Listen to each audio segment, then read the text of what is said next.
반갑습니다. 오늘 이제 우리가 이제 2분 남았죠. 하고 다음 달인데 사실 이제 제가 강의를 하려고 했던 게 대성인교 강의였어요.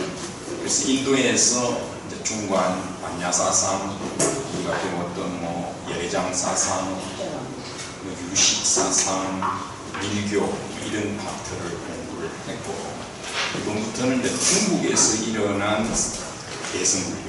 어떻게 보면 우리가 일반적으로 많이 접할 수 있는 부분들이에요. 오늘 강의할 내용은 정대사상 하는 부분인데, 우리가 이제 법화경을 많이 읽죠. 예전에 이제 사경하고 할 때 보면 주로 법화경을 사경을 많이 했는데, 요 근래 와서는 이제 뭐 금강경, 반야신경 이런 쪽으로 사경을 많이 하고 있습니다. 그런데 이제 예전부터 법화경은 신앙을 중요시 여기는 그런 경전이다 해서 많은 사람들이 읽고 사경을 하고, 또 법화경을 독송을 하면 많은 영음이 있다. 그래서 법화경 영음록이 따로 있죠. 아니, 그 정도로 이제 법화경을 많이 읽고 있습니다. 저도 지금 다른 곳에서 법화경을 강의를 하고 있는데, 양이 이제 많죠. 28분이 되다 보니까 강의하기엔 사실 읽기만 해도 상당히 많은 시간이 걸리는데, 그걸 여러분들이 읽으면서 제대로 이해하려고 하면 오늘 강의하는 이 정대사상을 이해하면 훨씬 법화경 내용을 잘 이해할 수가 있습니다. 그래서 오늘 강의하는 이 정대사상은 물론 이제 우리가 종이라고 할 때 이제 우리가 중국으로 넘어오면서 불교를 이해하려면 이제 종이 붙잖아요. 이거 한번 강의를 했던 것 같은데, 무슨 종 이렇게 이제 뭐 우리가 알고 있는 거는 조계종, 천태종, 태고종 이런 식으로 있죠. 이 종을 붙이는 것은 첫째는 경전 이름을 붙이는 경우가 있다. 이런 경우가 뭡니까?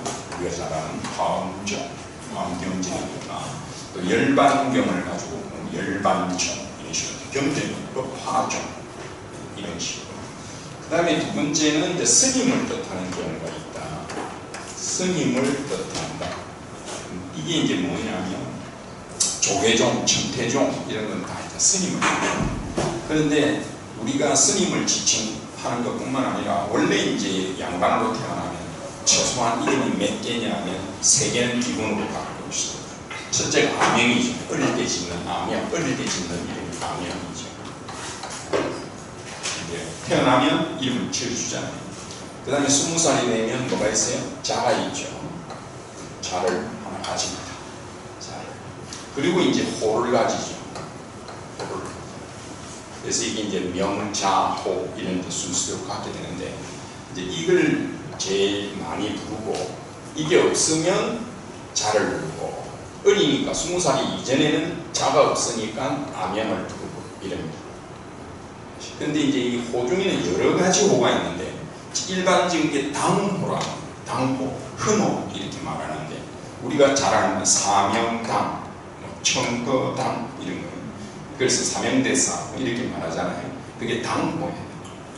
그 다음에 이제 보통은 산 이름을 붙여서 아주 훌륭한 분은 이름을 호도 안 부르고 그분이 계시는 지명을 붙여서 해운대 김판서 댁에 갔다 오나 이런 식으로 지명을 붙이거든요. 이것처럼 스님들은 산에 계시니까 무슨 산에 계시는 스님 이렇게 그 스님을 뜻하는데, 어느 산 스님이 이랬어요. 그래 조계산에 계시는 스님 이래서 이제 대명대사가 되는 것이고, 그 다음에 천태산에 계시는 지의선사, 천대 지의선사라는 분이 있었기 때문에 그분을 천태스님이라는 거예요. 그래서 이제 종단 이름이 있는 천태종, 조계종 이렇게 되는 겁니다. 지금 태고종 하는 말은 그 스님이 호의 태고보우라고 하는 스님이 고려 말에 있었는데, 그 스님이 이름을 따서 태고종이 된 거고요. 그 이후에 요새 와서는 그냥 뭐 이름 막 갖다 붙여서 이런 전통 없이 막 갖다 붙이는 경우가 있어요. 근데 이제 어떤 경우는 보면 이 원칙을 지키지 않고 이 이름을 붙여서 호를 짓는 경우도 있습니다. 종 이렇게 붙이는 경우도 있지만 원칙은 이렇다. 그래서 천태종은 천태산에 계시던 지의선사라고 하는 분의 사상을 이어온 것이 천태종이에요.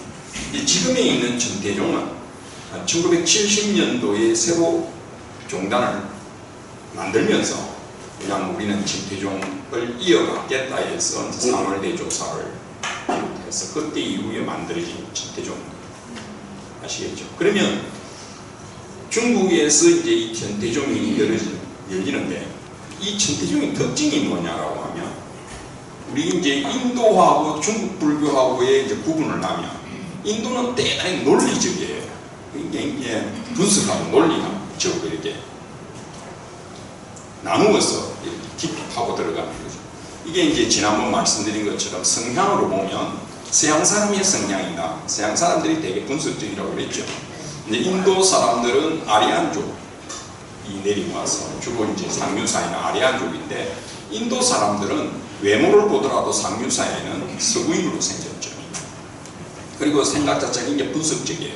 그러니까 인도 사람들이 수학에 강하고 IT 강국이 될 수 있었던 게 수학에 굉장히 논리적인 게 강해요. 그게 이제 그대로 불교에도 뿌리져 내려왔기 때문에 철학이라고 하는 것 자체가 논리적입니다. 내가 어떤 주장을 할 때는 근거가 있어야 되거든요. 자기 혼자 이야기해서는 안 되죠. 이건 어떠한 근거를 통해서 이렇게 내가 주장한다 하는 거죠. 이게 이제 없으면 요새 말하는 가짜뉴스가 되는 겁니다. 근거가 없이 그냥 남의 이야기를 가지고 와서 이렇게 풀어나르는 거죠. 인터넷 상에 이런 경우가 굉장히 많습니다. 조심해야 되는 거예요. 그 정보를 각색이 되고 잘못된 정보가 굉장히 많아요. 저희들이. 그래서 여러분들은 공부를 할 때는 그래도 전문가의 그 책을 통해서 그렇게 불교 공부를 하시는 게 좋습니다. 전태종은 어떤 종교냐? 중국에서 일어난 종교이기 때문에 중국 동양 쪽은 모든 것을 끌어안는, 포용하는, 융합하는 종교예요. 그러다 보니까 이 전태종은 인도에 있었던 그런 종교들을 다 끌어안으면서 이게 이제 중국으로 넘어왔잖아요. 중국에 오면 중국 자기네들의 사상이 있어요. 중국은 세계적으로 자랑할 만한 많은 일들이 있습니다. 종이의 발명, 나침반의 발명 이런 것도 다 중국에서 일어난 일이고 또 사상적으로만 보더라도 논어, 맹자 뿐만 아니라 장자, 노자 그뿐만이니까 많은 사상이 있죠. 그런데 이제 이러한 것들을 중국에서는 인도에서도 넘어온 사상, 우리가 배운 인도의 사상에 두 가지 크게 중요한 사상이 있는데 하나가 중간 사상이에요. 용수보살의 중간. 그래서 중간을 제가 강의할 때 다른 거 다 까먹어도 요 세 글자는 기억해야 했던 게 공가중이라는 이야기였어요. 공가중. 공이라는 거는 진실된 모습으로 그대로 깊이 들어가면 이 세상의 모든 것은 빈 것이다 하는 거예요. 오늘날은 양자역학도 있고 과학이 발달하면서 원자가 나오고 이러면 그때는 우리 물질이 있지만 이게 단단한 것처럼 보이지만 이걸 정밀하게 들어가면 원자로 이루어져 있고 비어있다 하는 걸 말하잖아요. 그런데 이제 그렇게만 보는 게 아니라 현실적으로 이것은 모양을 이루고 있잖아요. 이것도 우리가 인정을 하자. 이게 가예요. 그래서 공은 본질을 들여다보는 거고 가는 현상을 보는 이런 것은 이제 중국에서는 이제 실상, 현상 이렇게도 말을 하고 합니다. 어쨌든 그런 것들을 함께 아울러 보는 게 중이었다. 공가중. 여기 이제 중도, 중간 사상이었어요. 요거는 대단히 중요한 불교 전체를 꿰뚫는 사상입니다. 그러니까 이제 기본이 되는 게 공사상이었죠. 아까 본질을 들여다보면 공이라는 거. 이 공을 이해하지 못하면 불교는 이해가 안 되는 겁니다. 근데 자꾸 이제 공에 빠져버리면 또 안 되는 게 현실을 부정하게 되고 드러난 어떤 실상의 이 모습에 대해서 우리가 무시해서는 안 되니까. 그 다음에 하나가 유식학이었어요. 우리가 이제 유식학이었죠. 마음의 학. 그러니까 우리는 초기 불교에서는 안이비 설신의 할 때 그 의, 색수삼행 식 할 때 그 식, 이게 다 마음을 뜻한다 했어요. 일체 유심조다 하고 나중에 우리 불교에서 이야기하잖아요. 모든 것은 마음이 만들어낸다 했을 때 그 마음을 분석해 들어간 것이 유식학. 유식학이 이제 유식학 할 때는 뭘 기억하면 된다 했어요. 아까 중간사상에서 공가중 기억하라고 했고 유식할 때는 요것만 기억하세요 한 게 있는데 뭐였죠? 제가 전생에 여러분들이 가르쳐준 거거든요. 나무 하나는 기어가면 돼. 나무 하나만 기어가면 유식은 끝난다 했어요. 그래서 요 위에 있는 게 요 나무 줄기에 해당되는 게 전오식이다 이랬어요. 전오식이 뭐냐, 앞에 있는 한자로 보면 앞전자니까 앞에 있는 5가지 식이다. 그러니까 우리가 여러분들이 안이기 설신이에요. 이거 배웠잖아요, 그죠?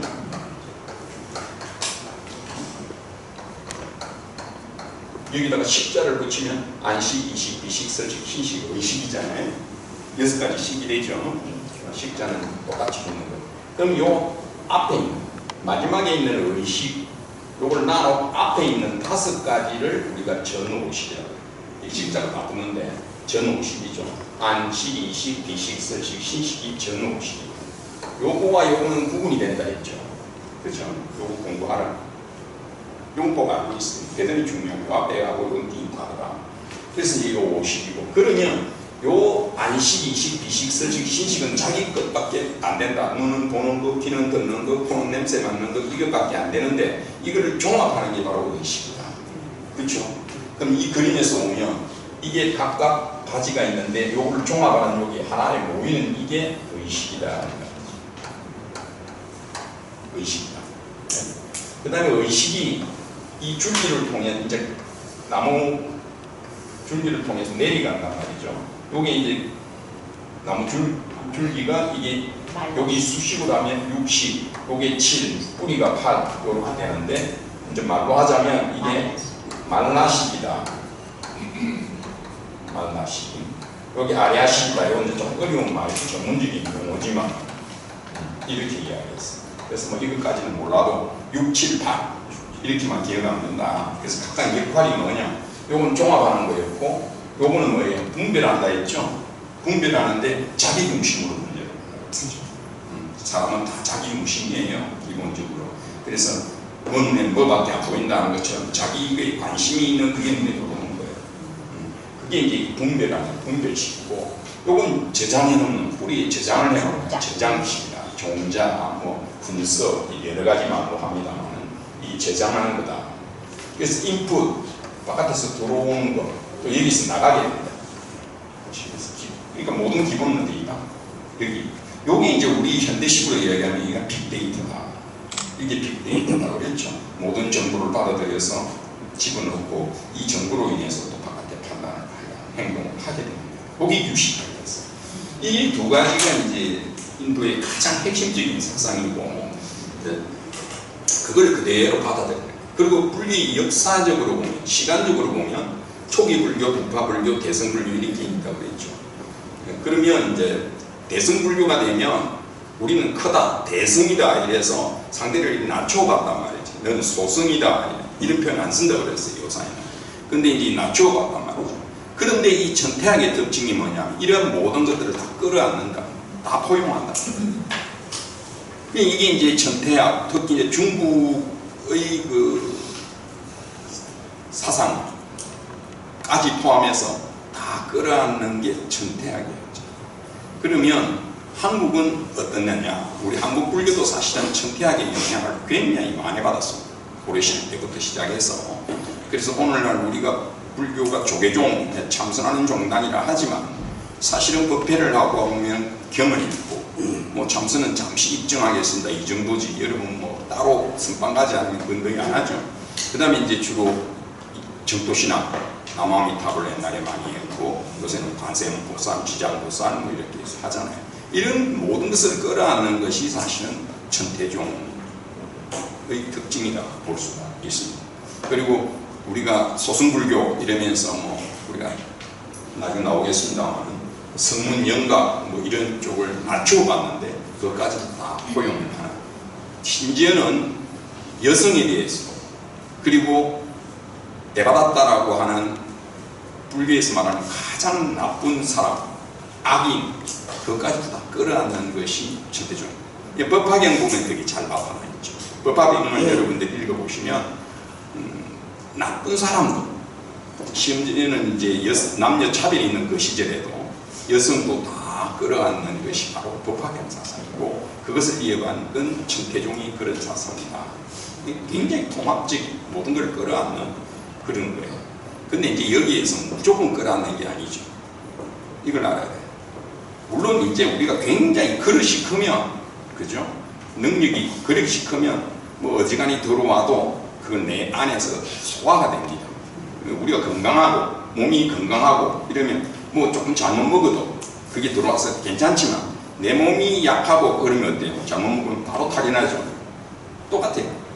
종교도 마찬가지고, 뭐든지 여러분들이 그릇이 커지고 많이 수행이 되면 뭐 어지간한 것도 들어와도 내가 알아서 그걸 소화시켜낼 능력이 있지만, 내가 이제 그런 능력이 없을 때는 그런 것들을 집어넣을 수가 없습니다. 이건 수행에도 마찬가지예요. 내가 능력이 되면 어떤 유혹을 이겨낼 수 있지만, 내가 능력이 안 되는데 어떤 유혹을 이겨낸다고 생각하다가는 내가 거기에 빨려 들어가는 그런 거죠. 저하고 덩치가 이런 뭐 사람하고 둘이 끌어안으면, 내가 가서 내 후배니까 내가 끌어안았는데 남이 보면 누가 누구를 끌어안는 덩치 많은 사람이 나를 끌어안는 거죠. 나는 내가 끌어안았다 생각을 하지만 누가 똑같은 거예요. 그래서 항상 겸손하고 내 신앙생활이나 모든 이런 것들이 바르게 가고 있는가를 체크해 가면서, 너무 자신을 이렇게 과신해서는 안 된다. 믿음이라는 건 천천히 익혀가면서, 또 내가 잘못된 길을 가는 건 아닌가 점검해 가면서 그렇게 신앙생활을 하시는 게 좋습니다. 공부도 마찬가지고 그렇습니다. 자, 하나씩 보겠습니다. 천태사상이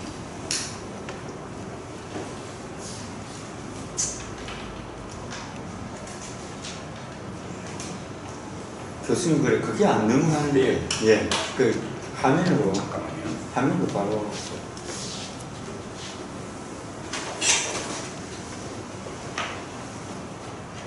제걸 쓰고 있습니다. 저희들이 만만히 준비가 되어 있습니다.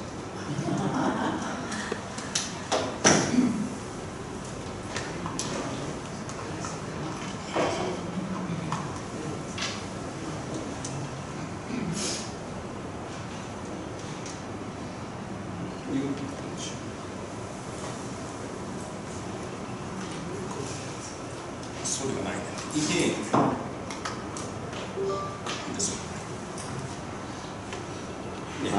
감사합니다. 이제 아까 말씀드린 것처럼 천태지의 선사라는 분에 의해서 이 종단이 열리게 됩니다.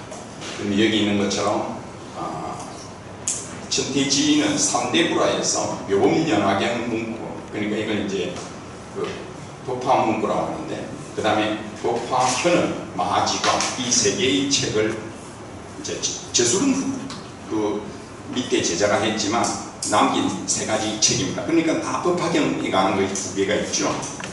마하지관, 이 지관이라는 말을 사용하고 있는데, 이게 바로 거칠 지자의 볼반자입니다. 이게 이제 인도말만 싸맞다 윗바싸나 이런 말인데, 우리가 참선한다 할 때 그것을 나눈 형태죠. 이게 이제 초기 불교에서 이렇게 나누고 있는데, 싸맞다라는 것은 지라는 말은 산란한 마음을 그친다 이런 말이고, 윗바싸나라는 것은 쪼개서 살펴본다 이런 뜻이에요. 이거는 이제 관으로 해요. 이게 나중에 말할 때는 또 정해 이렇게 또 구분해요. 마음을 가라앉히는 것을 정, 바라보는 거, 골반자로 해서 지관, 관찰하는 거잖아요. 세상을 바르게 관찰하는 거니까 지혜, 이래서 이걸 정해 이렇게도 표현해요. 지관, 정해 이렇게 나누어 보는 거죠. 이 대단히 분석적이면서도 그걸 끌어안는다라는 표현이 여기서도 나오죠. 그래서 우리는 천태지의 선사 이러거든요. 그런데도 보면 교학을 하셨잖아요. 이 선사란 말이죠. 근데도 법화경을 중심으로 이렇게 교학을 공부하셨단 말이죠. 그 다음에 이제 천대학은 성문, 영각, 보살이 나오는데, 성문과 영각이라는 건 우리가 흔히 말하는 그 초기 불교에서 성문이라는 말은 들었다, 부처님의 말씀을 직접 들은 제자들, 그 다음에 영각이라는 것은 홀로 그 연기법을 깨친 분들 이런 뜻이에요. 이게 가장 부처님 당시 제자들을 일컫는 말이고, 이게 이제 대승불교 쪽으로 오면 보살이라는 말이 있죠. 그래서 보살, 이래서 이제 삼성, 세수로 나눕니다. 그래서 흔히 말하면 성문과 영각은 옛날 말로 하면 소성, 영각은 보살은 대성, 이렇게 구분하는 거예요. 근데 이걸 이제 낮추어 봤는데 그게 아니라 이걸 다 끌어안았다 이 말이에요. 전대에서는 그런 이야기입니다. 그래서 중국에 가서 이제 꽃을 피우는데 아까 제가 통합적이다 그랬죠. 마찬가지로 중국 내에서도 나누어져 있었는데 교학과 이론을 중시 여기는 남쪽, 남북조의 시대에 아래쪽은 북쪽은 이제 뭡니까? 실천, 좌선을 주로 했는데 이거 두 개를 아우르는 것이 천태교학이다 이렇게 말하는 겁니다.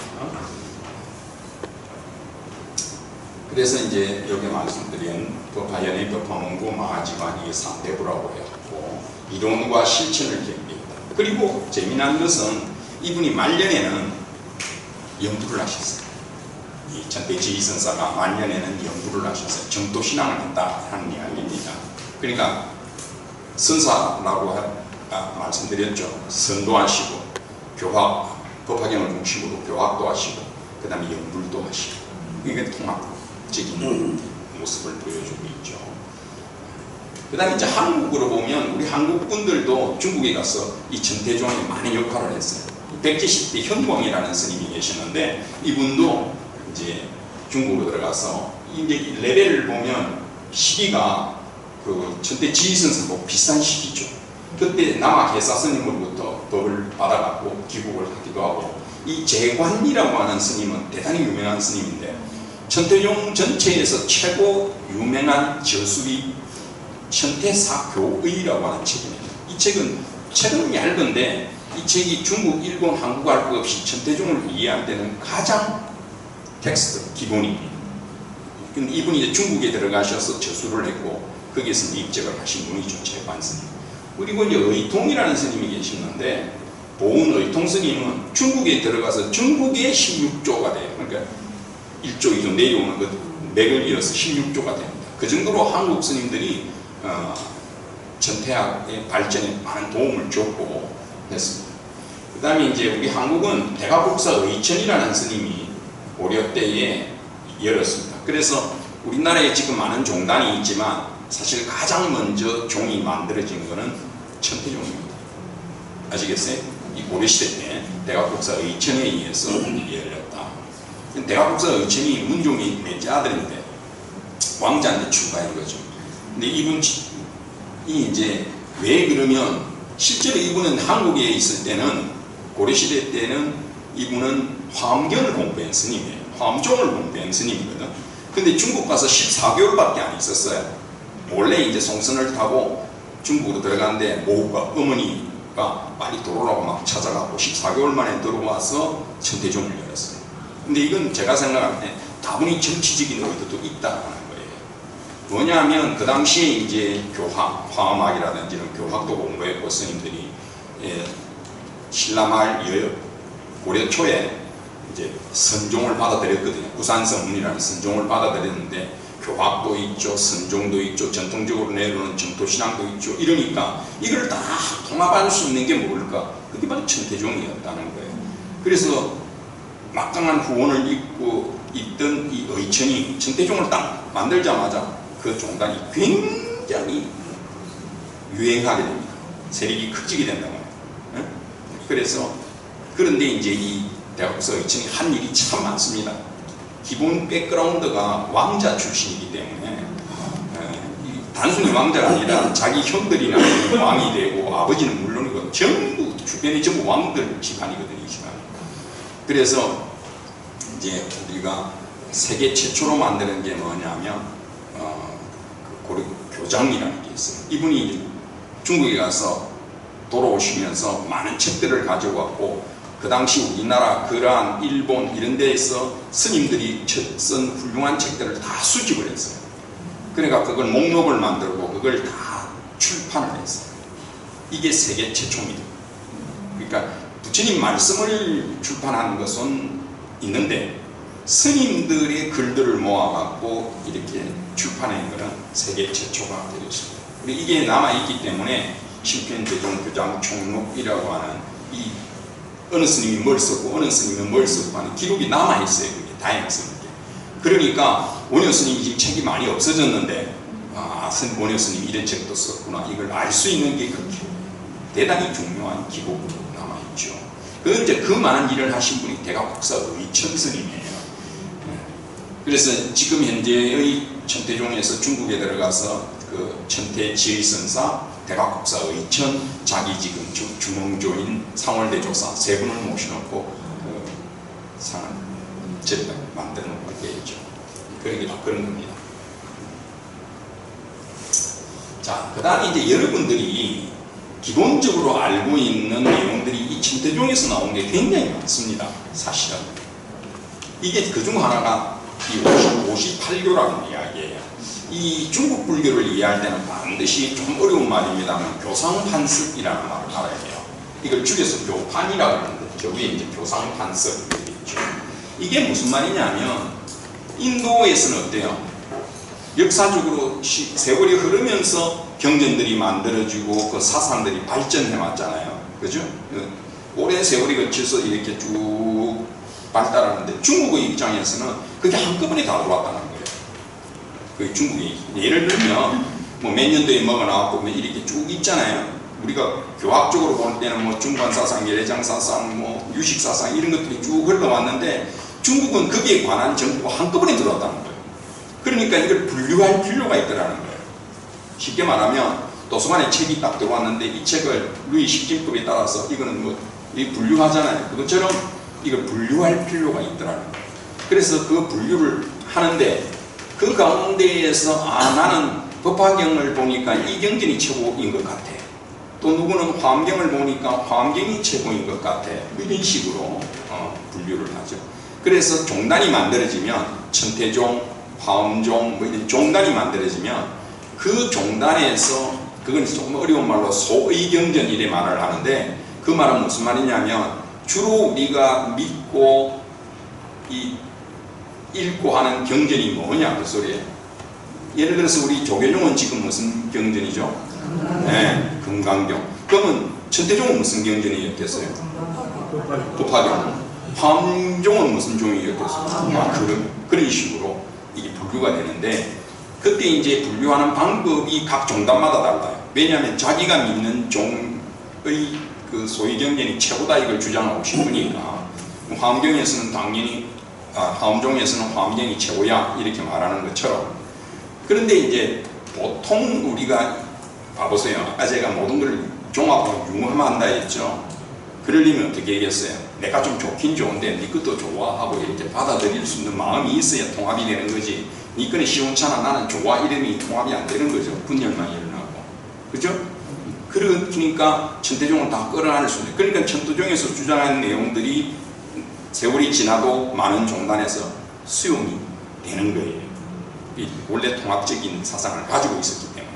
그 중에 하나가 58교라는 겁니다. 이 58교라는 말이 무슨 말이냐면 부처님께서 5시 시간을 뜻하잖아요. 그러니까 5시간에 걸쳐서 점차적으로 부처님 경전을 쓰랬다. 이걸 주장하시는데 여기 주장하는 게 뭐냐면 부처님께서 깨달음을 딱 얻으시고 난 뒤에 제일 먼저 화엄경을 쓰랬다 이랬어요.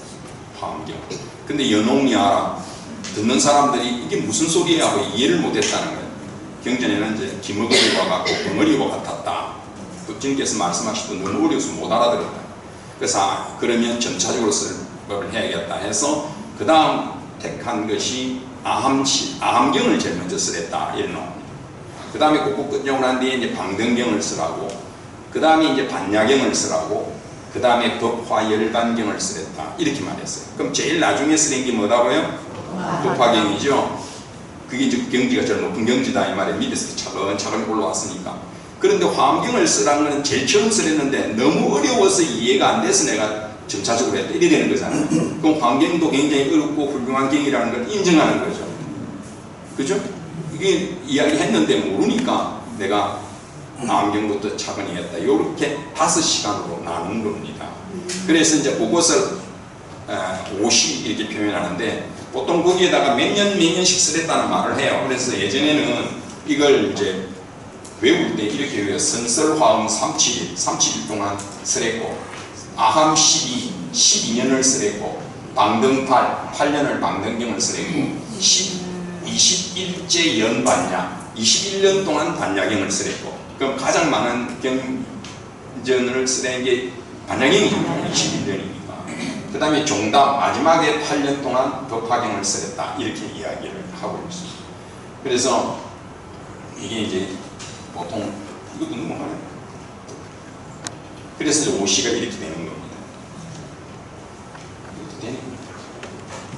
그죠? 그래서 3, 7이 다 다음 몇 년이에요? 빨리 계산해 보세요. 49년이죠. 그럼 부처님께서 쓸 법 하신 게 45년이라 했는데 왜 이게 49년이 됐어요? 그래서 어떤 경전들을 보면 옛날에 스님들이 49년 동안 법을 쓰랬다 이렇게 표현하시는 데가 있어요. 여러분들이 책을 보면 이 중복이 되니까 그죠? 그래서 이게 45년 우리는 이제 부처님 일생을 이야기하면 45년인데 옛날 그 스님들이 쓰신 책들을 보면 49년간 쓰랬다 이러거든요. 요거 계산하면 49가 나오기 때문에 그렇다. 틀린 게 아니라 보는 방법에 따라서 달라졌다. 그 다음에 이제 팔교라는 거는 교화하는 방법에 따라서 네 것으로 나오고 그 내용에 따라서 네 것으로 나누어서 화의 사교, 화법 사교 이렇게 이야기합니다. 그래서 돈교라는 것은 뭘로 깨닫는다 이런 뜻이죠. 정은 점차적으로, 비밀은 비밀리에 전하는 거다. 그 다음에 부정교는 정해져 있지 않다. 그러니까 이제 어떻게 딱 요 앞에 거는 정해져 있죠. 뭘로 깨닫는다, 점차적으로 깨닫는다 이렇게 했는데 요거는 이제 그때그때 상황에 따라서 부정 정해놓지 않고 했다. 그 다음에 이제 장, 통, 별, 원 이렇게도 표현해요. 장이라는 거는 이제 삼장 우리가 흔히 말하는 부처님의 초기에 그 말씀드리고 그 다음에 통교, 별교, 원교 이런 식으로 이제 그 교리의 내용에 따라서 나오는 것이 화법 사교였습니다. 그래서 이건 이제 58교라고 해서 불교를 이야기할 때 58교라는 말을 참 많이 해요. 여기서 나왔구나 하는 정도 알고 계시면 되겠습니다. 그 다음에 이제 경전에 어떻게 설립했느냐 하는 것은 묘음연화경은 28품으로 이루어져 있는데 참 재미난 게 이게 이제 번역을 여러분들이 했는데 지금 우리가 읽고 있는 것은 이제 이 구마라직 스님이 번역한 묘음연화경이에요. 구마라직 스님이 번역한 걸 읽고 있는 대표적인 게 금강경, 그 다음에 이제 이 묘음연화경 이렇습니다. 중국 유명한 번역가 중에 이제 구마라직이라는 스님, 구마라지와라고 하는 스님하고 현장 스님 이 두 분이 이제 유명한 번역가, 물론 4대 번역가라 해서 다른 분도 있지만 대표적으로 두 분이 유명해요. 그래서 오래된 게 구마라집 스님이 더 오래됐어요. 근데 이분은 그 번역을 하실 때 일반 사람들이 이해하기 쉽고 쉽게 따라할 수 있는 그런 식으로 약간의 윤문 내지는 이렇게 해서 번역을 하셨고 그렇게 하다 보면 좋은 점은 읽고 이해하기 쉽고 따라하기 쉬운데 교리를 공부하는 입장에 있어서는 직역이라고 그러죠. 또박또박 번역한 게 필요할 때가 있거든요. 그래서 공부하는 사람의 입장에서는 구마라집 스님보다는 현장이라는 스님이 번역한 것이 이제 우리가 현장 스님이 번역한 게 바로 반야신경이에요. 지금 반야신경 하는 거는 이제 현장 스님이 번역한 번역의 차이가 뭐냐면 관세음보살이냐 관자재보살이냐 그게 대표적인 거예요. 그러니까 이제 구마라집 스님은 관세음보살 이렇게 했어요.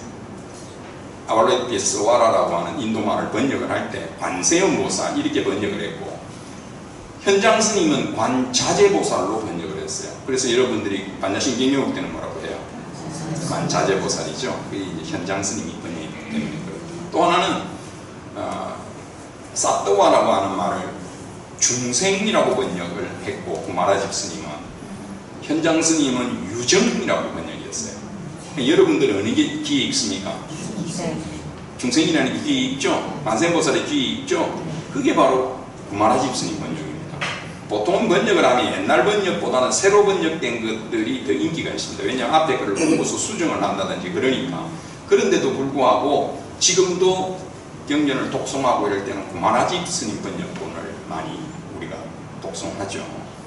그런데 이제 번역을 이 우리가 대선 경전이 왜 이제 소중하냐면 이게 산스크리트 원문, 그러니까 번역을 했으니까 한문으로 번역했으면 원문이 있을 거 아니에요, 그죠? 한문으로 번역하기 전에 원문이 있었을 텐데 이게 되게 없어진 게 많아요. 없어진 게. 그러니까 이제 우리가 대표적인 그 경전 중에 우리가 알고 싶은 게 반야신경, 그 다음에 금강경, 그 다음에 법화경, 이게 이제 가장 인기 있는 경전이죠. 다행히 이 세 곳은 발견이 됐습니다. 산스크리트가. 그래서 지금 저희들이 강의할 때 사용하는 것은 물론 이제 고마라집 스님 번역본을 읽고 하지만 이제 강의를 할 때는 그 산스크리트 본, 그러니까 이제 발견된 본문하고 비교를 해가면서 공부를 합니다. 그러다 보면 조금 틀리는 부분들이 나와요. 예. 지금 법화경도 순서가 좀 바뀌어 있습니다.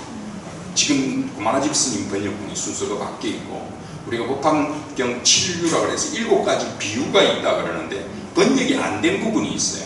그 안에 또 비유가 하나 들어있어요. 산스크리트 원문에 보면. 그래서 요사에 8유, 8가지 비유다 이렇게 말을 합니다. 어쨌든 원문이 있다면 참 소중한 거죠.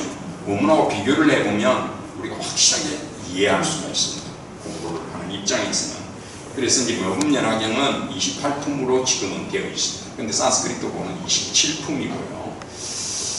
그래서 이제 여기 보면 법화경은 누구나 평등하게 불성을 갖추고 있다 하는 거예요. 이게 이제 우리 앞에서 여기 열애장사상이라는 거 배웠거든요. 기억났어요? 열애의 태아를 가지고 있다. 열애가 될 수 있는 태아를 가지고 있다. 이게 이제 중국으로 넘어가면 불성, 부처가 될 수 있는 성품, 이렇게 이제 바뀌어져서 불린다 했어요. 원래는 열애장, 열애가 태아 상태로 내 뱃속에 있다, 그런 뜻이에요. 그러니까 모든 사람은 다 열애가 될 수 있는 태아를 가지고 있다 이거죠. 그게 열애장 사상이고 이게 이제 중국으로 가서 번역되면서 불성이 된 거예요. 그러니까 부처가 될 수 있는 성품 우리 모두가 다 가지고 있다는 거죠. 네. 이게 핵심이에요. 열애장 사상도 그렇고 불성 사상도 우리는 모두가 부처가 될 수 있는 성품을 가지고 있다라는 이것을 잊으면 안 돼요. 이게 여러 가지 이제 의미를 갖고 있는데 그 중에 가장 기본적인 게 뭐였어요? 우리는 평등하다 이렇게 볼 수 있죠. 모두 다 가지고 있으니까. 그죠? 뭐 잘생기고 못생기고 돈 있고 없고 뭐 지고와를 불문하고 다 가지고 있다. 이런 사상이 되다 보니까 여성과 남성을 구분할 수가 없죠. 모두가 다 가지고 있으니까. 그 다음에 또 뭡니까? 악인과 뭐 착한 사람 이것도 구분이 안 돼요. 그 사람도 가지고 있다 이렇게 보는 거죠. 악인도. 그죠? 그렇게 보는 거예요. 그게 이제 이 법화경에도 잘 나타나고 있다. 그래서 재받았다고 같은 악인도 여인도 성불이 가능하다. 이런 사상이 나오게 되는 겁니다. 그래서 지금 이 나와 있는 이게 이제 사상의 핵심이에요. 회, 삼, 귀, 일. 셋을 모아서 하나로 돌아간다. 이런 뜻이거든요. 회, 삼. 그래서 다른 말로도 할 때 보면 개, 삼, 현, 일. 셋을 열어서 하나를 드러낸다. 개, 권, 현, 실. 이런 표현은 이 권이라는 건 말은 방편을 뜻해요. 실은 진실된 거다 이 말이죠.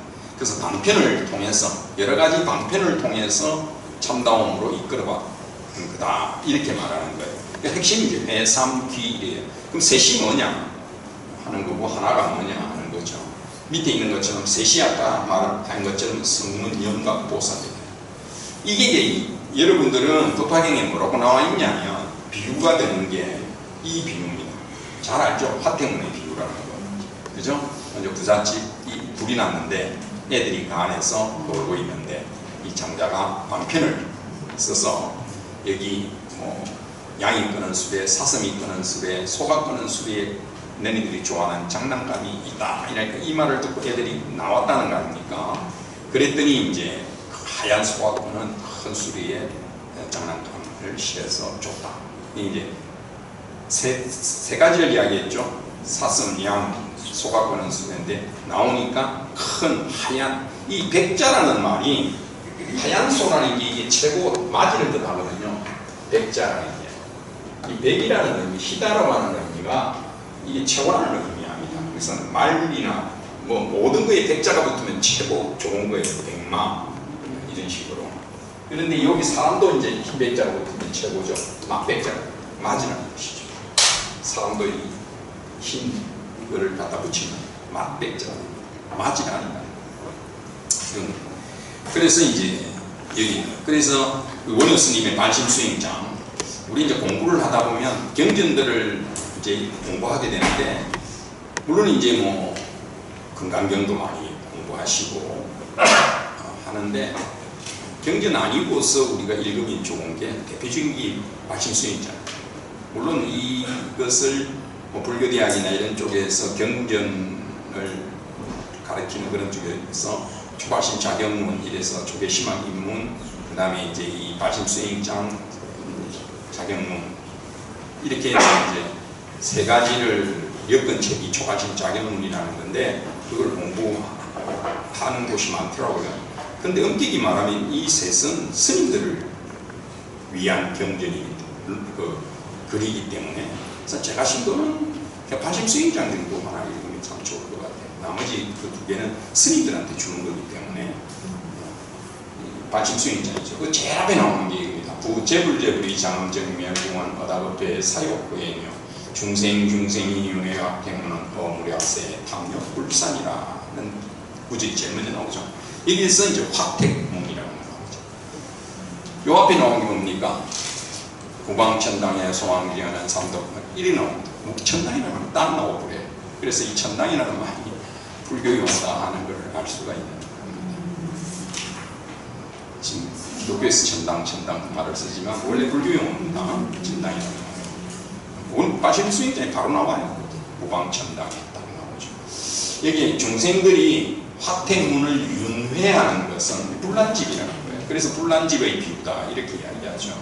그래서 이제 장자의 집에 불이 난 그 상태가 윤회하는 그 세계를 말하는 거기서 못 빠져나오고 있다. 우리는 불난집 안에서 지금 윤회의 굴레 안에서 못 빠져나온다. 이래서 애들이고 불난집이 윤회하는 거예요. 거기서 못 빠져나온다.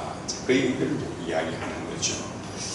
예, 이게 이제 바로 해상귀의 내용입니다. 해상귀의 내용입니다. 그래서 승문성은 양이 거는 소래, 영각성은 사슴이 거는 수레, 보살성은 소가 거는 수레. 이래서 셋이 나누니까 흰 소가 거는 수레 이게 붙여주는 이렇게 되는 것이다. 그 다음에 이제 제법실상이라는 말을 하는데요. 지금도 전대중에 가보면 의식을 할 때 상월대조사 법어이라면서 제법은 실상이요. 이 제일 먼저 해요. 이 참 좋은 말입니다. 제법은 실상이요. 야, 여기에서 법이라고 하는 말, 우리가 지금 공부하면서 여러 번 나오는 게 이 법입니다. 법에 대한 해석을 제대로 할 줄 알아야 돼요. 이 한자는 하나인데 이 법이라는 말이 여러 뜻으로 사용돼요. 불법성 이렇게 말할 때는 부처님의 가르침이라는 뜻이고, 그래서 그 번역할 때도 가르침이 귀합니다 이러잖아요. 부처님 가르침을 이야기하고 진리 이런 의미를 가지고 있죠. 부처님이 말씀하신 진리 의미를 가지고 이 또 법이라는 말은 우리가 색성향미촉법 할 때 법이 있죠. 한자로 그죠? 안이미설신의 색성향미촉법 그럴 때 사용되는 법이라고 하는 것은 생각하는 대상이 법이잖아요. 눈의 대상이 모양과 색깔이고 귀의 대상이 그죠? 소리잖아요. 그것처럼 의식의 대상이 마음의 대상이 법이에요. 이럴 때는 생각할 수 있는 대상이 되는 모든 것 이런 뜻이죠. 그래서 이 법이라는 것은 모든 것으로 해석할 때가 많아요. 모든 것. 그래서 제법이라면 모든 것은 이런 뜻입니다. 제법 뭐하다 이런 말도 우리가 하잖아요. 그때 이 법은 모든 것 이렇게 해석합니다. 모든 것은 제법이라는 것은 모든 것은 모든 존재는 이런 뜻입니다. 민법 형법할 그 법 아니고요. 아시겠어요? 그래서 모든 것은 모든 존재는 이런 뜻입니다. 실상이다. 참다운 모습이다 이런 뜻이잖아요. 그러니까 이건 뭔 말입니까? 존재하는 모든 것들은 각각의 존재의 이유가 있고 가치가 있고 다 있는 거다 이런 뜻입니다. 세상에 존재하는 모든 것은 우리는 그 모습을 보고 자꾸 평가하고 하는데 그게 아니라 닭은 닭대로, 돼지는 돼지대로, 사람은 사람대로, 사람도 천차만별이잖아. 이 모든 각각은 뭐다? 참다운 모습을 가지고 있는 실상이다. 이거는 이제 그 존재의 이유가 있고 가치가 있다는 거예요. 불교는 사실 용어가 조금씩 달라서 그렇지 전체를 꿰뚫어 보면 바로 이 사상이에요. 부처님께서 이 땅에 오시가 천상천하 유아 복종이라 말씀하신 그 내용도 결국은 나라는 존재가 부처님 개인을 가리키는 말이면서도 각각의 모든 사람을 뜻한다 했죠. 그래서 모든 존재는 소중한 존재다. 이걸 말하는 거다. 재범의 실상이다. 이렇게 맥이 통하는 거예요. 재범의 실상이다. 그렇죠. 그래서 모든 존재는 그대로 드러난 모습들은 차별이 있지만 아까 저게 모든 불성을 가지고 있다 했죠. 네.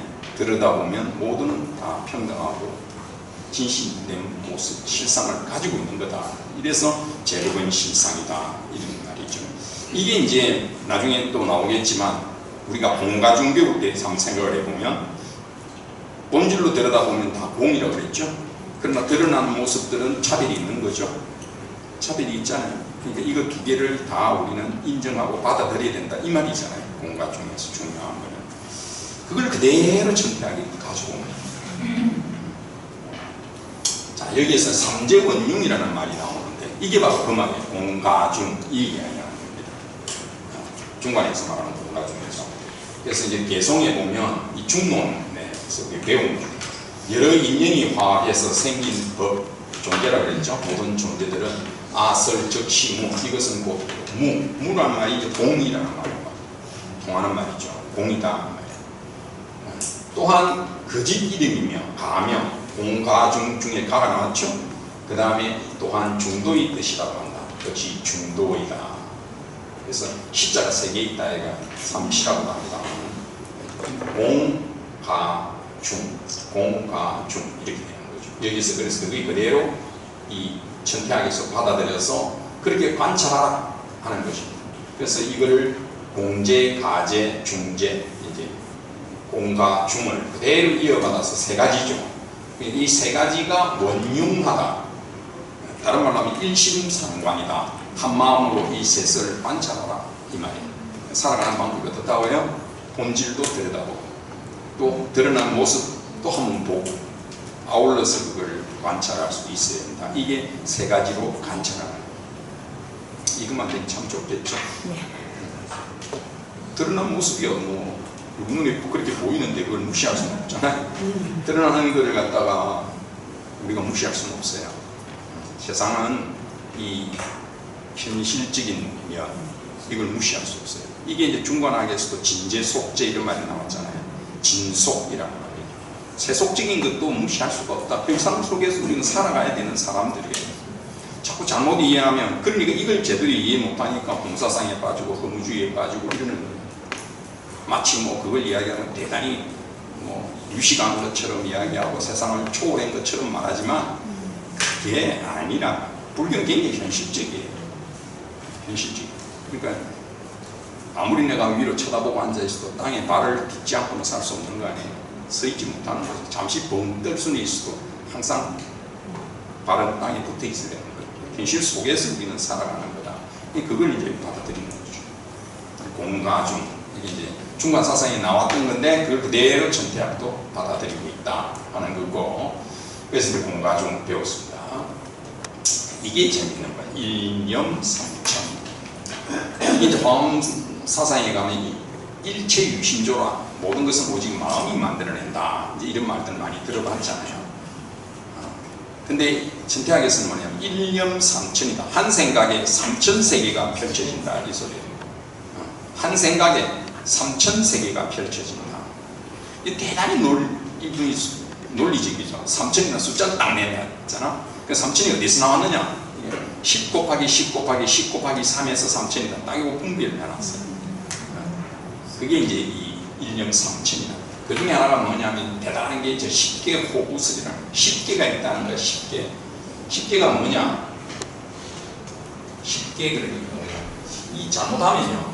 불교 용어하고 기독교 용어하고 이게 섞이면 참 재밌는 게 많아요. 예수제 까먹고 예수님 모신 제가 생전 예수. 네? 그래서 붙인 게 생전 예수제, 생전을 붙여서 구분하는 거예요. 예수제에다 십계도 마찬가지. 십계라는 게 뭐냐면 10가지 세상을 이야기해요. 육도 윤회하는 건 알죠? 육도 윤회는 만약 천인간, 아수라, 지옥아기, 축생 뭐 이렇게 해서 육도. 거기다가 아까 저기 반드시 기억해야 할 삼성 기억하는 게 뭐예요? 성문, 영각, 보살이 나왔죠? 그 세 가지를 대고 아까 일불이 있었죠? 그거 다 합치면 십계가 되는 거예요. 그러니까 육도 중생은 다 아니까 우리가 기본적으로 아니까 거기에다가 오늘 배운 성문, 영각, 보살 그 삼성이 더하고 거기다가 나중에 해삼, 귀, 일 하나로 돌아가는 게 부처님이죠. 그거 다 합치면 십계가 되는 거예요. 그거 십계가 각자 서로 십계를 갖추고 있다. 이 말은 뭐냐면 부처님 세상에도 뭐가 있다? 부처님만 있는 게 아니라 지옥도 있고 다 있다 이 말이야. 그러니까 각각 10개씩이 포함되니까 10 곱하기 10 하니까 100개가 있다 이 말이에요. 그 왜 그랬을까? 부처님한테 왜 지옥의 중생의 마음이 있고 그럴까 하는 거예요. 여기 나와 있는 것처럼 네 마음 내가 안다 하려면 부처님도 지옥 중생의 마음을 가지고 있어야 이해하는 거야 그 사람은. 무슨 말 알겠어요? 우리도 마찬가지잖아요. 나쁜 놈이 처음부터 나쁜 놈일까요? 나쁜 짓만 하고 다닐까요? 그렇지 않아요. 그것도 상황 봐가면서 좋은 일 할 땐 좋은 일 해요. 자기가 사랑하는 사람한테는 잘해요 그 사람.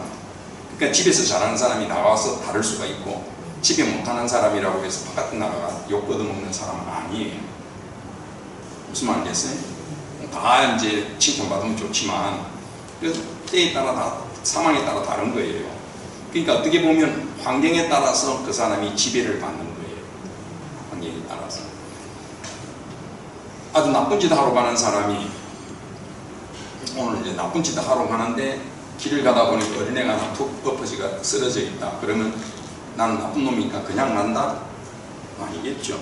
나쁜 짓 하러 가는 놈도 그 애는 이렇게 세워놓고 간다. 그때는 무슨 마음? 부처님과 같은 마음과 보살 같은 마음이 있기 때문에 가능하다는 거예요. 나쁜 짓 하러 갈 때는 지옥 중생이나 축생 중생이나 이런 아수라나 이런 마음이 있기 때문에 그 짓을 한다. 그래서 다 가지고 있다는 거예요. 이건 뭘 의미하겠어요? 우리 모두는 이런 마음 저런 마음들을 다 가지고 있고 그러니까 처음부터 선하다 처음부터 악하다 이런 표현을 못 쓴다는 불교 입장에서. 무슨 말 알겠어요? 그게 이제 유식학에서도 마찬가지였잖아요.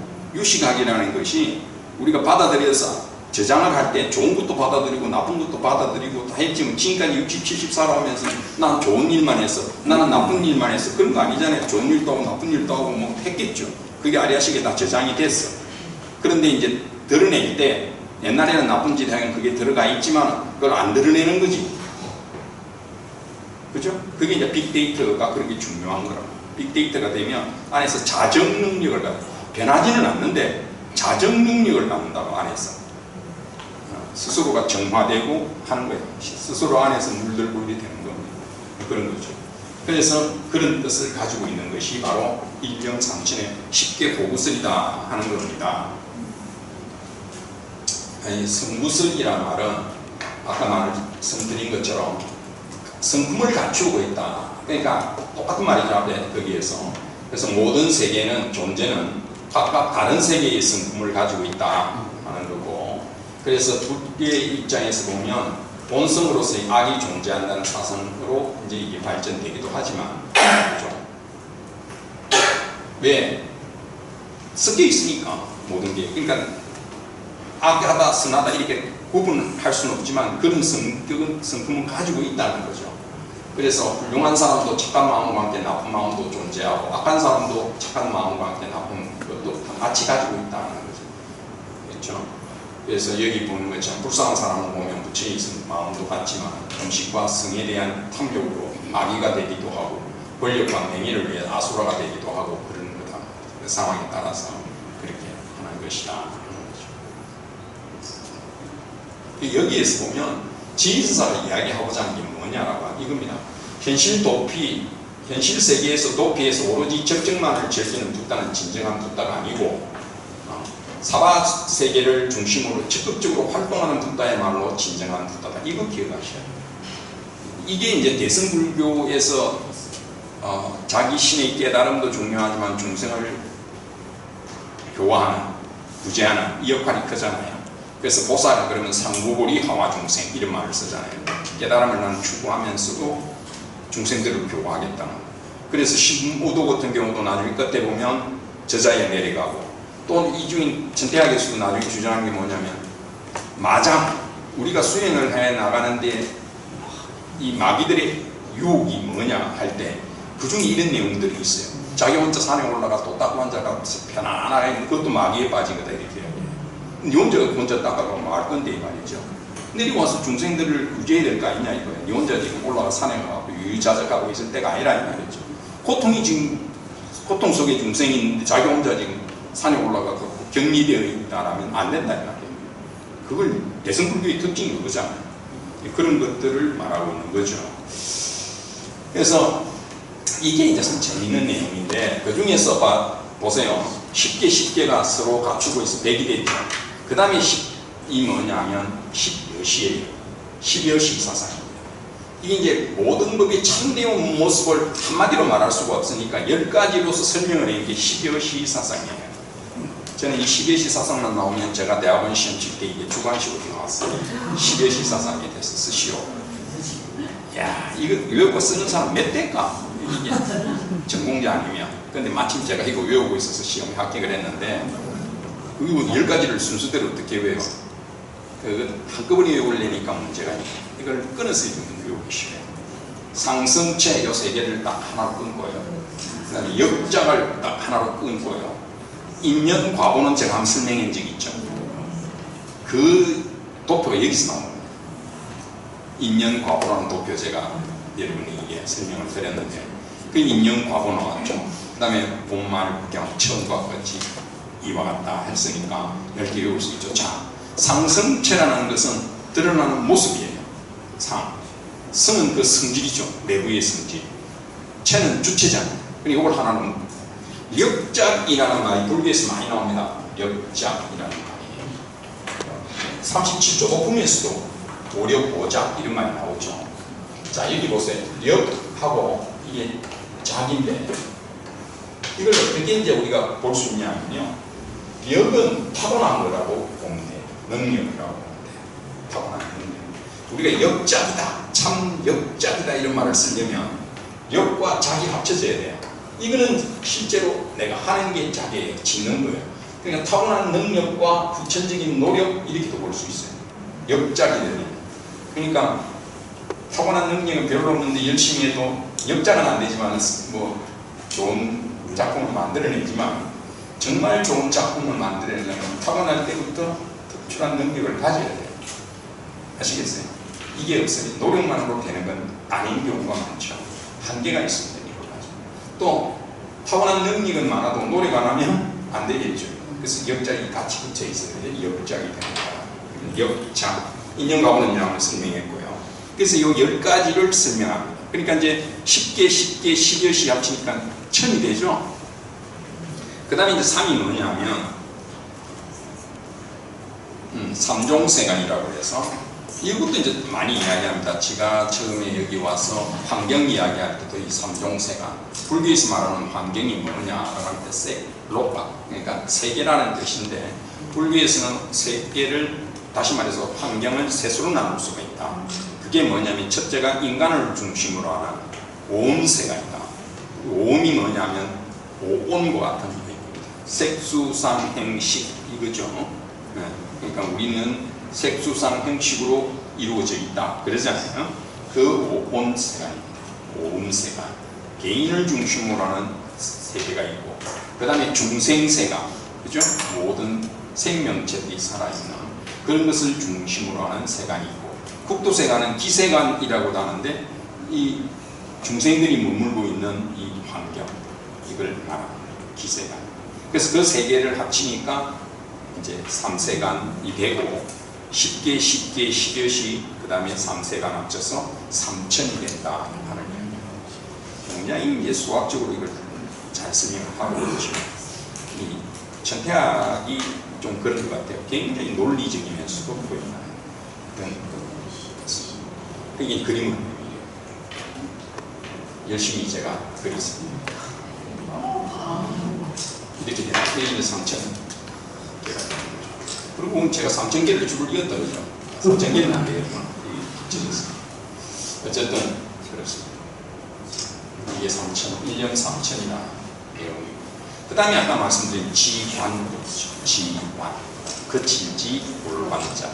이는 사마타 윗바사나 이런 뜻인데. 그러니까 이제 이걸 비유하면 어때요? 우리가 진면목 뭐 이런 말들을 불교에서 많이 하죠. 참다운 자기 모습, 이게 한자말로 진면목인데, 그러려면 어떻게 돼야? 물에 이제 자기 얼굴을 비춰볼 때 물이 일렁거리면 자기 모습이 잘 안 비치겠죠. 가라앉혀야 되죠. 그게 진, 비유하자. 가라앉히고 그 다음에 보면 관이죠. 그러니까 우리가 세상을 바라볼 때 왜 제대로 못 보느냐? 내 감정이 지금 작용이 되기 때문이죠.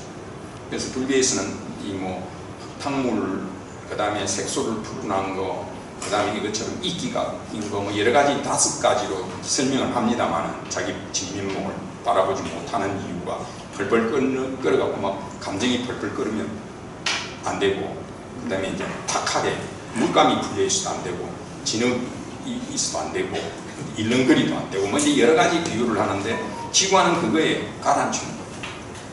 그러니까 우리 마음이 가라앉지 않은 상태에서 세상을 보기 때문에 제대로 못 본다 이 말이거든요. 쉽게 말해서 내 감정이 뭐 일렁거리고 화가 나고 뭐 술 한잔 먹고 뭐 이러면 이제 세상을 바로 못 보는 거죠. 그렇게 해서는 세상을 바로 관찰할 수도 없고 바른 견해를 낼 수도 없습니다. 그래서 불교가 술을 마시지 않겠습니다 라고 하는 계율을 신도 5개에 넣어놓은 이유가 바로 그겁니다. 세상은 철저히 이성적으로 살아가야 된다. 요새 뭐 감성을 대단히 중요시 여기는 세상이긴 하지만, 그것도 중요하겠지만, 너무 지금은 감성에, 감정에 이끌려가 오히려 그런 모습들이 지금 보여지고 있잖아요. 그런데 불교는 이성적으로 살아가야 합니다. 모든 것은. 그러려면 어떻게 된다? 일단 마음을 가라앉혀. 지혜, 그 다음에 관찰할 수 있다. 이걸 다른 표현을 쓰면 우리가 어떤 거를 구멍을 뚫을 때, 콘크리트에다가 이 뭐 구멍 뚫어가고 모선 하나 박을 때 드릴로 갖다 대면 중심을 못 잡고 막 돌죠 이게. 그렇지만 계속 하면 딱 한 군데 구멍이 뚫리면 밀면 들어가잖아요. 그렇죠? 그것처럼 일단 제일 중요한 거는 마음을 이렇게 가라앉히고 집중할 수 있는 거. 이게 대단히 중요합니다. 모든 수행의 기본이 그렇습니다. 집중이 돼야 돼요. 연구를 해도 마찬가지고 공부를 해도 마찬가지고 다 그렇잖아요. 연구를 해도 뭐 입으로는 관세음보살을 하는데 안 돼 자꾸 하고 그렇죠? 집중이 안 되기 때문에 그렇고, 공부도 마찬가지잖아요. 하면서도 딴 생각하고 이렇게 집중이 안 되는 거죠. 참선도 마찬가지고 하다 보면 딴 생각 자꾸 하게 되잖아요. 그러니까 그게 이제 한 군데 집중하는, 그게 지고 관찰한다. 그래서 지관 이렇게 표현되어 있습니다. 부산에도 뭐 저 삼광사죠. 부산 삼광사 가면 이 다른 절에는 없는 전 이름이 하나 있습니다. 우리는 보통 대웅전 뭐 이런 전자가 붙어 있는데 지관전이라는 이름이 있습니다. 지관전. 그러니까 굉장히 큰 기도하는 데가 지관전. 신도님들이 24시간 오픈돼서 기도하는 데가 지관전입니다. 그래서 지관이라는 그런 뜻이고, 뭐 그것은 점차지관, 부정지관, 원돈지관 이렇게 이제 나누기도 합니다. 점차라는 말은 점차적으로 단계적으로 수행해 나가는 수행을 말하고, 부정지관은 정해지지 않다 그런 이야기였죠. 원돈지관은 처음부터 완성된 경주와 만나는 수행법. 이래서 수행법이 3가지로 이야기합니다. 저는 이게 이제 참 재미난 게요. 아까 선사라고 그랬죠? 지휘선사라고 그랬죠? 이분 선사예요. 참선을 하시는 스님이에요. 근데 이분은 공부하다가 나타나는 어떤 그 마장이라고 그러죠. 보통 유혹 같은 거, 이런 것들을 설명을 하고, 이건 어떻게 대처를 해야 된다, 이런 거를 잘 설명해 놓으신 분이에요. 그래서 지금 참선하시는 분들이 종단에 관계없이 이 천태대사께서 하시는 말씀, 이 내용을 받아들여서 사실 관찰하고 그 문제를 해결하고 있습니다. 근데 저는 참 재미난 게 이 25가지 방편이다 그래서 이제 이 주관을 이제 해 나가려면 기본적으로 이러한 것을 갖추어야 된다 하는 이야기예요. 그 중에 이제 보면 5 인연을 갖추어야 된다. 지계청정, 계율을 지키기를 청정해야 되고 의식이 부족돼야 돼. 이거 참 재밌잖아요. 우리가 흔히 생각하면 뭐 수행하는 데는 뭐 오로지 뭐 고행을 하고 이런 식으로 먹고 입고 자는 이 문제가 해결 안 되면 안 되는 거죠. 수행 자체가.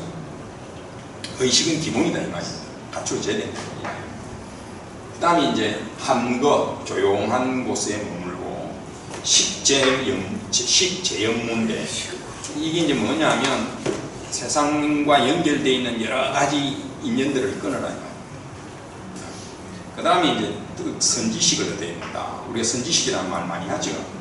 선지식도 세 가지가 있다. 그래서 물론 이제 훌륭한 스님으로서 우리를 지도해 주시는 분도 선지식이고, 그 다음에 도반들이 선지식이라고 그랬어요. 옆에 같이 이렇게 있어주는, 함께 수행하는 분이 선지식이고, 그 다음에 여러분들이 공부하게끔 도와주는 분이 선지식이에요.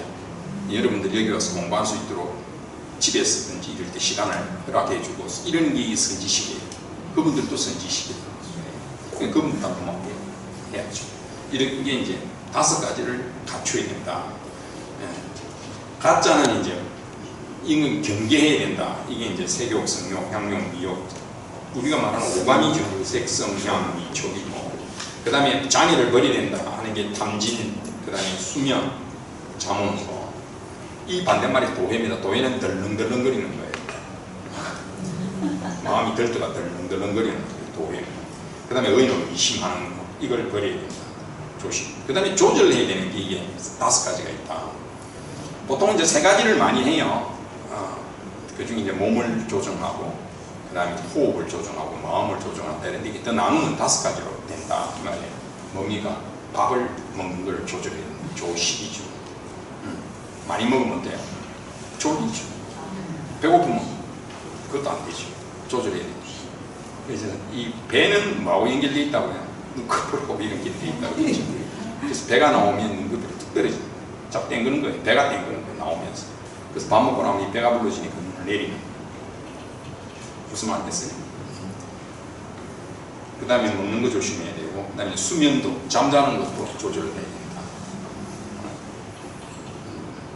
기운이 좋고, 기운이 좋다는 말은 공기 맑고 물 좋고 뭐 이런 데 가면 아무래도 좀 잠이 조절이 되죠. 깊은 잠을 잘 수 있고 그래서. 그 다음에 조심, 몸 자세를 바르게 하는 거죠. 몸을 바르게 하는. 그 다음에 이제 조심, 호흡을 바르게 하는 거. 그 다음에 마음을 바르게 한다. 이 말이죠. 5가지 실천해라. 이제 하고자 하는 우리의 열의가 있어야 되고, 정진을 해야 되고, 마음을 하나를 쌓게 있게 하고, 이런 것들, 마음을 하고 이런 것들이 필요하다. 그 다음에 이제 이게 나타나는 경계입니다. 장애가 나타나는 거예요. 음입, 계경이라는 뭐, 온처계 우리 배운 것처럼, 이게 이제 5온, 6, 2, 뭐 18개 이런 겁니다. 그런 것들, 그러니까 우리가 몸으로부터 일어나는 그 대상들 이런 것들로부터 번뇌가 일어나고 병이 생기고 이제 이게 단계별로 장애가 나타난다는 겁니다. 우리가 수행을 해 나가다 보면 이런 장애들이 쭉 있다라고 하는 겁니다. 그 구분 보세요. 구분 이성경이 뭐냐겠어요. 성문영각이죠. 혼자 또 닦고 깨침을 얻어가고 됐다는 생각하는 것도 왜 장난이다. 보살경도 나타나죠. 보살에 머무를 수가 안 된다. 그런 것들이고, 그걸 대체하는 방법도 이게 나옵니다. 어떻게 대체를 해야 된다 하는 겁니다. 뭐 이런 건 여러분들이 나타날 일이 없으니까 대체하는 거. 이건 경지가 많이 올라가 수행을 하는 입장에서 공부하는 거지. 뭐 우리처럼 공부 안 하는데 뭐 마장이 일어날 일도 없어. 마기도 마장도 뭐 공부해야 마장이 있지. 마장이 있겠어. 참 맨날 오는데 뭐 잠이 오겠어요. 걱정 안 하시고. 그 다음에 사종삼매라 그래서 이제 이 삼매를 설명하기도 합니다. 그래서 이제 쉽게 이야기하면 외형적인 모습을 보고서 하는 상좌니가 항상 앉아있다 이런 뜻이죠. 네, 이제 말하자면 참선 위주로 이렇게 하는 거. 보조적으로 연불도 하지만 주로 참선을 중심으로 하고, 그 다음에 상행은 항상 움직인다 이런 뜻이죠. 그래서 이거는 몸을 움직이는 거예요. 움직이면서 하는 수행법이고, 그 다음에 이제 반행, 반좌는 반쯤은 상이고 반쯤은 좌다 이런 말이고, 비행, 비좌는 정해져 있지 않은 거죠. 행도 아니고 비도 아니고 안 있는 것도 아니다. 이 말은 어떤 형식의 구애받지 않는, 이게 조국경기라고도 볼 수 있죠. 사실은 뭐 우리가 흔히 말하는 묵동정, 행주좌와 가고 보고 증고 머무르고 말하고 하는 이 모든 거에 뭐 이르는데 그건 쉬운 경지가 아니죠. 모든 것을 다 깨우치고 난 뒤에 할 수 있는 경지지 처음부터 그거 흉내내면 안 됩니다. 참 이제 이 말에 속갖고 말에 끄달려서 말장난하는 경우가 굉장히 많아요. 자기 필요한 것만 딱 가져와서 그걸 이야기하는데 그건 아니죠. 이제 사종삼매라에서 이렇게 이제 현대적으로 갖추어가고 있다 하는 겁니다. 자, 이제 시간이 이제 제가 여기 와서 강의하면서 참 그래도 제가 시간을 좀 늘려서 1시간만 안 됩니다 해서 더 하려고 했던 게 공부할 거는 많고 시간은 정해져 있고 그러니까 사실 이제 제 욕심 같아서는 이 귀한 시간 냈을 때 뭐 좀 많은 내용들을 같이 공유하고 싶은데 어차피 이제 시간에 제약이 있는 거니까 그래서 또 제가 또 여기 12시 공양도 있지만 저도 마치면 바로 가서 또 2시 반부터 밀양에서 강의가 또 있어요. 그러다 보니까 공양을 얼른 하면 여기서 장비 여기에서부터 저 북보까지 가는 데부터 그건 1시간 걸리더라고요. 자, 화엄사사는 좀 하고 지나가야겠습니다. 시간이 남아있으니까 화엄사사 경상도 말은 마디게 차고 공부 좀 하고 하는 데까지 하고 안 되면 책 보시고 화엄사사는 그러면 화엄경 저도 아직 화엄경을 다 보지는 못했습니다. 이게 워낙에 이제 그 화엄경이 내용이 이제 방대해요. 일단 경전 자체가. 그래서 이제 죽기 전에는 화엄경 원문으로 한번 다 보겠다는 소원을 가지고 있으니까 빨리 안 죽으면 다 보겠죠. 돌연사 하지 않기. 전 한다 그러면 끝까지 해보는 스타일. 그래서 이제 화엄경에 대한 이야기입니다. 아까 전에 제가 천태 그 사상에서도 58교 할 때 제일 먼저 화엄경을 쓸 때 했죠. 그만큼 어렵다. 이걸 했더니 못 알아들어서 암시부터 내려갔잖아요. 화엄경이 굉장히 어려운 거예요. 근데 이 화엄경은 인도에서부터 중국을 거쳐서 넘어오게 되는데요. 그래서 이제 여기에서 이제 중국에서 보면 아까 지상지엄이라고 하는 이 스님, 아까 저게 그 형광 스님이 이 스님 밑에 가서 공부하고, 해사 스님한테 가서 갔죠. 그 다음에 여기 쭉 보면 유명한 분이 이제 이 현수법장이라는 스님. 이 분은 누구하고 동년배냐면 우리나라 의상대사하고 동년배예요. 그러니까 이 스님 밑에서 공부 같이 했어요. 현수법장 스님하고 의상대사가. 근데 의상대사는 돌아왔죠. 돌아와서 우리가 잘 알고 있는 게 뭡니까? 의상대사가 지은 법성계, 의상대사, 법성계라는 거 있죠. 그게 이제 원래 이름은 법성계가 아니고 개성만 있는 게 아니고 화엄일성법계도라는 그림이에요. 원래는. 그런데 그걸 이제 개성으로 읽으니까 법성계 이렇게 이야기하는데 원래는 그 그림으로 그리는 거예요. 그래서 화엄일성법계도 그림도 적혀 있어요. 그래서 그게 이제 요새 뭐 절에 가보면 그걸 이렇게 그려놓고 우리 도는 거 있죠? 예. 그게 이제 법성계라고 하는 거를 이제 원뜻은 법계도라 하는 걸 보여주는 거죠. 처음부터 또 한 바퀴 다 돌면 다시 그 자리로 그렇죠. 이랬습니다. 그래서 근데 중국에는 이제 이통현 장자라는 이 거사인데 이분이 화엄경을 해석해서 신화엄경론이라는 것을 지었는데 이분이 대단한 분이에요. 우리나라에도 보면 거사가 이렇게 이제 신화엄경론을 했는데 우리나라에서 화엄경을 이제 고려 시대 때는 보조국사 진울이라는 스님이 계세요. 보조국사 진울이라는 스님이 이분이 화엄경 구절을 가지고 크게 예측이 되거든요. 그게 바로 이 이통현 장자의 인물이에요. 그리고 요 근래 탄허 스님 계시잖아요. 유명한 그 탄허 스님도 이 이통현 장자의 이 신화엄경론을 대단히 중요시했어요. 그러니까 이 거사가 이렇게 한 거지만은 이분이 대단 그 이유가 뭘까 하면 한국인들의 특징이 담겨 있는 거예요. 이게 이 이동현 장자는 중국분인데 한국 사람들의 특징이 뭐냐면 되게 현실적이고 실천적이에요. 이론에 빠져 있는 것보다는 실천하는 데 강한 게 한국 사람들이에요. 한국 사람들의 특징 중에 하나예요. 이론도 중요하지만 실천이 굉장히 중요시겠어요.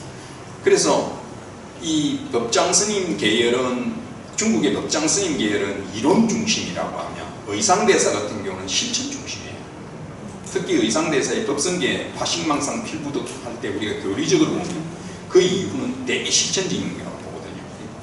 화식망상 필부득, 그 이유, 이 개성은 그렇게 이제 분석을 합니다. 그래서 이동현 장자의 특징이 뭐냐면 특히 이제 입법계품을 중심으로 했다. 그 실천책이 입법계품이 뭘로 유명합니까? 53 선지식을 전달. 우리 흔히 선지식 이야기하죠. 그게 입법계품이에요. 그 내용을 중요하겠다는 거예요. 그 다음은 뭐냐면 비로자나 문수보살, 보현보살의 3승인 또는 관세음보살을 보태서 4승인의 영역에서 파하겠다. 우리가 이 불교의 어떤 그 문화, 불교 문화 같은 것도 여러분들이 좀 배워놓으면 좋으신데, 보통 우리가 절에 가면 삼종불, 세 분을 불상에 모시는 1357%로 대개 모시던 복수로, 짝수로 모시는 경우는 있는데, 우리나라에서 일반적으로는 짝수가 없고, 그림으로는 짝수가 그려져 있거나 조각해놓은 것은 바로 법화경신학이에요. 그게 뭐냐라고 하면 이불병좌라고 그러는데, 두 부처님이 나란히 앉아있다. 여러분 통도사 가면 영산전 지금 보물로 지정됐는데, 영산전 왼쪽 들어서면서 왼쪽 벽에 보면 이불병좌 그림이 그려져 있어요. 여러분들 그걸 이해할 수 있는 게 불국사예요. 불국사 가시면 탑이 2개가 있죠. 무슨 탑하면 무슨 탑이죠? 석가탑과 다보탑이죠. 그게 바로 법화경에서 다보열애와 석가열애잖아요. 그게 법화경에 나오는 이야기예요. 그걸 그대로 옮겨놓은 거거든요. 그림으로 그립니다. 그래서 두 분의 부처님이 조각되어 있고 그림이 그려져 있다면 거의 다가 석가모니 부처님하고 다보열애 법화경 신앙을 옮겨놓은 겁니다. 아시겠어요? 135를 하는데 이 세트를 보면 원래 절은 기본적으로는 대웅전할 때 대웅이라고 하는 말은 큰 숲끝 이런 뜻인데, 이건 대웅이라는 말 자체가 석가모니 부처님을 뜻하거든요. 그러니까 대웅전 하면 가운데 계시는 분이 석가모니 부처님이에요. 그 다음에 오늘 배우는 이 화엄사상에 의하면 이 비로자나 부처님인데, 이분이 이제 대광명 이런 의미를 가지고 있기 때문에 그 정각에서 광명전, 대적광전, 대광명전 이런 빛에 관계되는 게 들어있으면 비로자나 부처님 가운데 계시는 거예요. 그렇죠?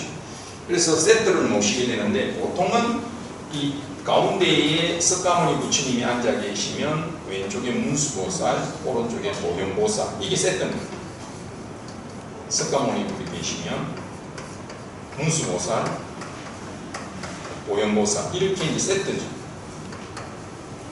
여러분들이 세상은 어차피 인기순입니다. 그래서 그 시대에 어떤 부처님이 인기 있느냐에 따라서 신앙 형태도 달라져요. 무슨 말이겠어요? 그 조선시대 때 가장 인기 있는 부처님이 누구였냐? 그 이전에는 미륵 부처님도 인기가 있고요. 그런데 역사적으로 보면 미륵 부처님이 더 인기가 있었습니다. 역사적으로 보면. 그러다가 이제 아미타 부처님으로 넘어오게 되는데, 그래서 조선시대 때 조성된 절들 가보면 되게 극락전이 많고, 그 아미타 부처님을 모시는 데가 많아요. 왜? 극락 가고 싶은 마음이 많아요. 그때 신분사회예요. 신분사회. 인도에도 보면 신분사회잖아요. 신분사회에서 제일 인기 있는 신이 누구냐면 파괴하는 신이에요.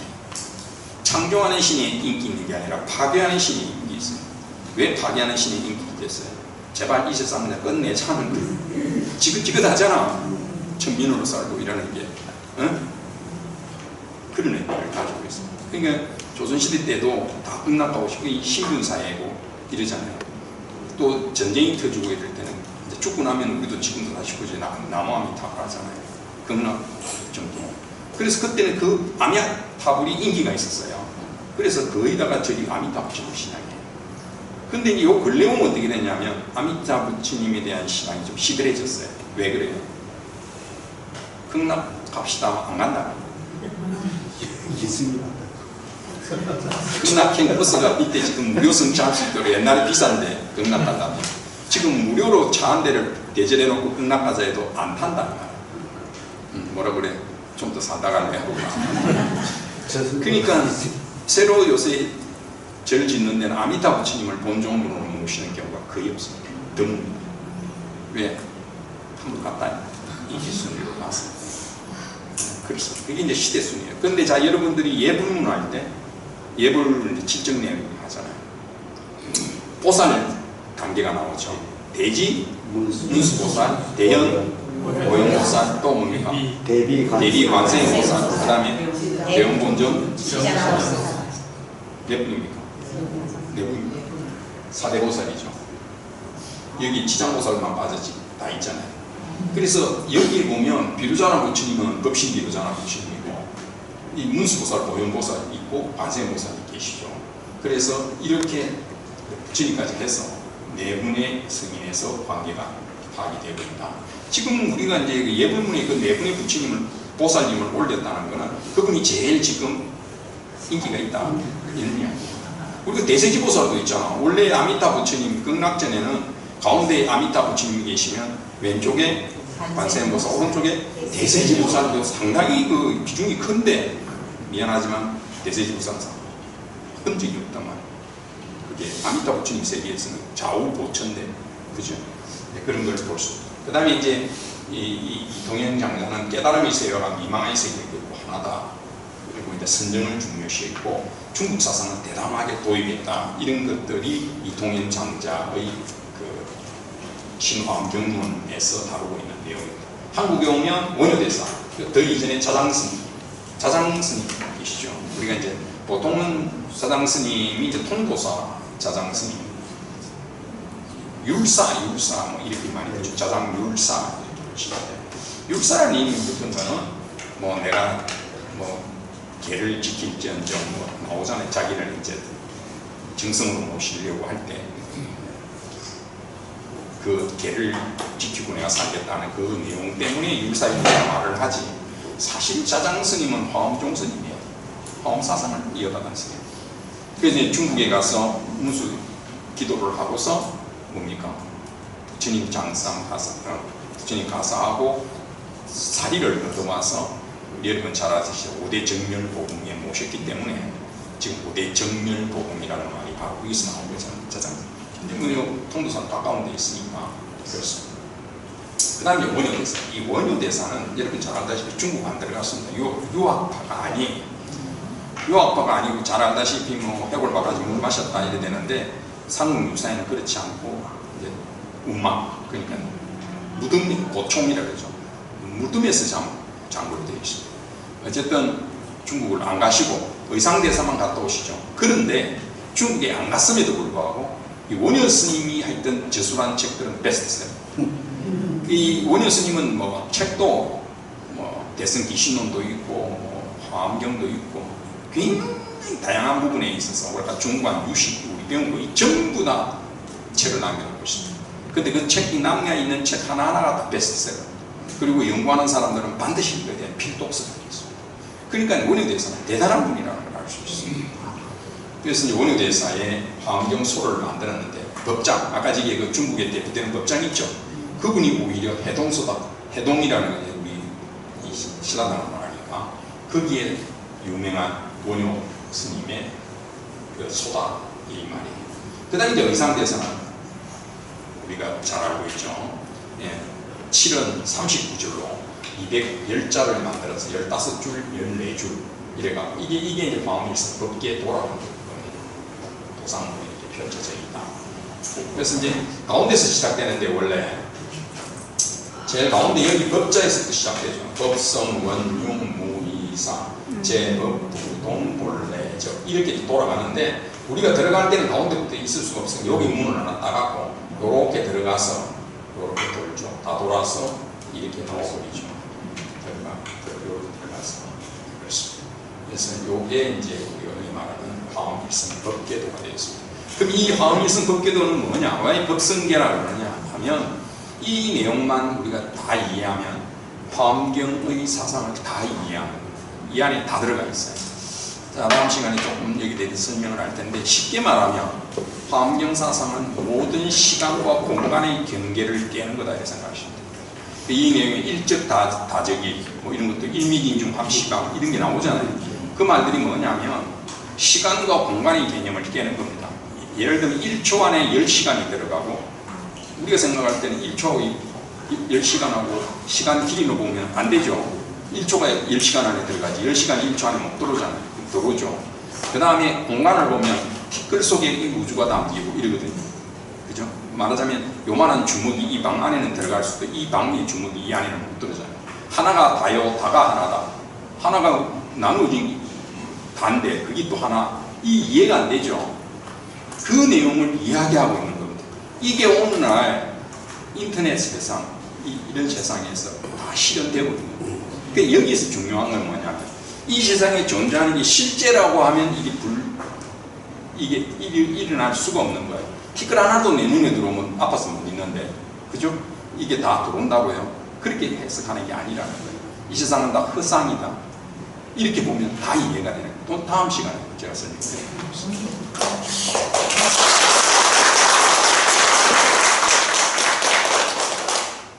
강의를 해주신 교수님께 다시 한번 열렬한 박수.